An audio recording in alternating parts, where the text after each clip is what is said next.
Here, I have $50,000 in my 401k, and I want to know how much it will be worth when I retire. I also need to know my years until retirement and the expected rate of return for the investment over that period. I can plug that information into Excel's future value formula with equal sign, type FV, the rate is 7%. The number of periods is 30 years. I'm going to skip the PMT, and the present value is negative sign of my $50,000 401k present value. And you can tweak the return to see how it impacts the investment over time. But I'm also going to contribute $5,000 per year into my 401k. And to calculate the future value of that will require another future value formula.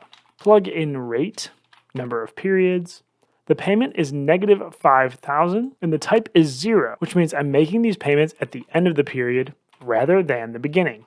Add the future value lump sum and future value annual payments together to get the future value of your 401k when you retire.